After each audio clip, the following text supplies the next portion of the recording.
اتعودت اول ما اشتري عربيه جديده اول حاجه بتيجي في بالي وهي حاجه لا اراديه، ان انت تعمل العربيه فيلم حمايه. وعلشان تعمل العربيه فيلم حمايه لازم اول حاجه تفكر فيها تروح لمكان معتمد ويكون براند معروف، واهم حاجه يكون عنده ضمير في شغله.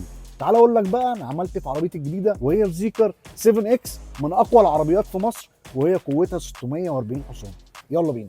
اول حاجه حبينا نعملها في العربيه وهو فيلم الحمايه من الخارج. طبعا اهم حاجه في الموضوع ده كله الضمان، لازم تروح لحد ثقه، وعلشان كده احنا رحنا عند عبده الامير فعملنا فيلم حمايه، وهو انضف حاجه واحسن حاجه عنده حاجه اسمها برو فيجن التيميت، بيديك 15 سنه ضمان على العربيه من بره.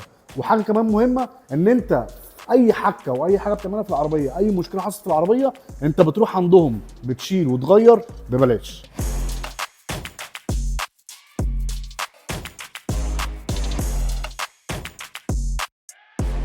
من الحاجات المهمه لازم تعملها في العربيه من جوه، لو انت رب اسره وعندك اطفال تعمل نانو على السيراميك، هو عنده بيعمل برده نانو، يبقى انك كده عندك افلام حمايه خارجيه وعندك نانو وعندك عزل حراري على العربيه من بره. انا اخترت عبده الامير عشان مكان ثقه وعنده ضمير في شغله. اختار عبده الامير انت كمان ومش هتندم، وعامل لك برومو كود اسمه توني 10، لو رحت عندهم هتاخد خصم 10%. هنستناكم في عبد الامير. سلام.